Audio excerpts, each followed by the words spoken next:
I wasn't originally going to cover this story, but one of the commenters who is pretty regularly commenting on my stuff requested that I take a look at it. So I figured, hell, why not? So the 2017 Miss America pageant happened earlier today, and many people are really pissed off, specifically over this clip right here.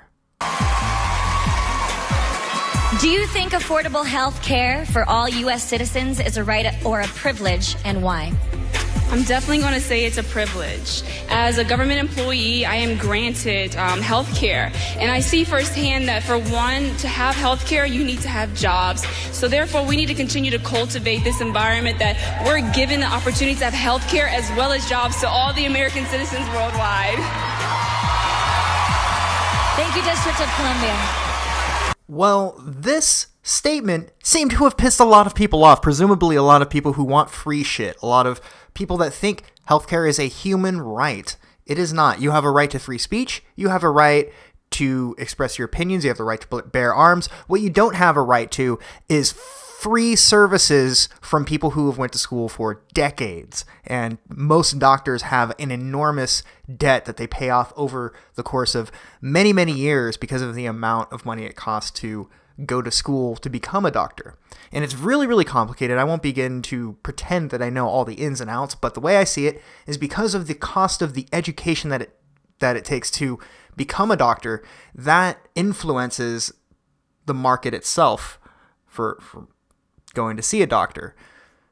It's kind of one of those systems where, because we have a high standard of what it is to be a doctor, it's expensive to meet that standard. America's healthcare system might not be cheap, but it is the most efficient, which is why we have a lot of people that come from Canada where they have free healthcare and they throw down their hard-earned money just to have a better doctor or access to better medical knowledge.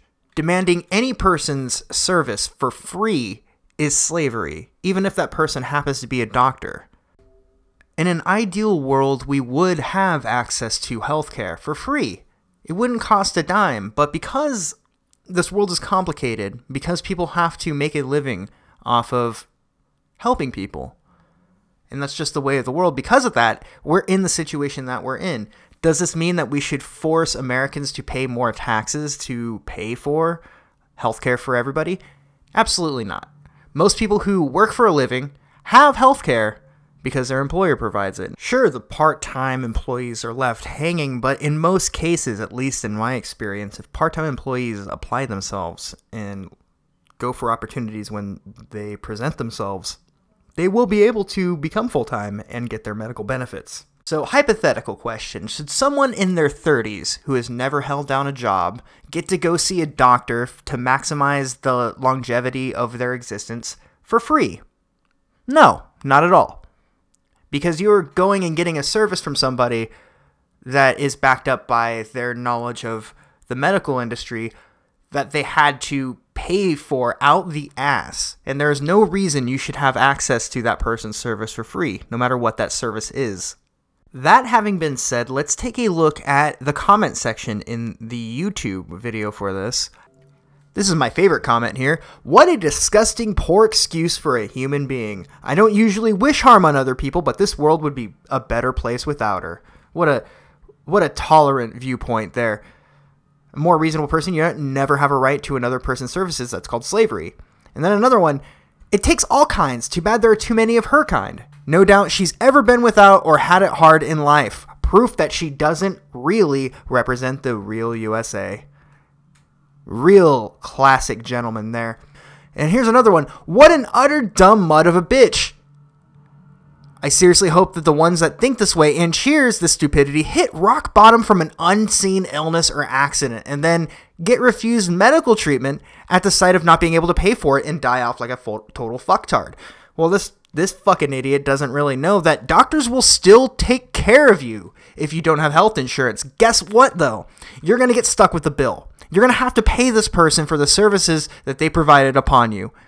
What a horrible world we live in. And then a more reasonable person, the government doesn't have the right to choose whose life is more important. That is what universal healthcare does. That is why it sucks and why it is a privilege. Some great stuff there. So there seems to be a lot of rational people in the comment section, but a lot of violent, hateful people that are ready to throw this woman onto a fire, screaming witch, just because she said that healthcare is a privilege, not a right. Now let's talk about rights. I might have mentioned this in the video before already, but a right is something that you have that is guaranteed to you by the Constitution, right? There is healthcare, access to somebody's services should never be free. That's slavery. Now, I might have been reiterating, I might have been driving home the same point over and over again, but this is absolute madness. The fact that what this woman said is perceived as hateful and short-sighted is ridiculous. Healthcare is a privilege. That's why you have to pay for it, and that's why it's provided typically by an employer. And if you have a job and you don't have healthcare that's provided by your employer, you can actually shop around and buy healthcare yourself. The competitive market allows you to shop around instead of just being handed what some would consider to be really bad health coverage. Anyway, that's all I got for this stupid bullshit. I hope that this lady doesn't get harassed relentlessly by every person in her city because of this very straightforward and non-controversial comment that she made.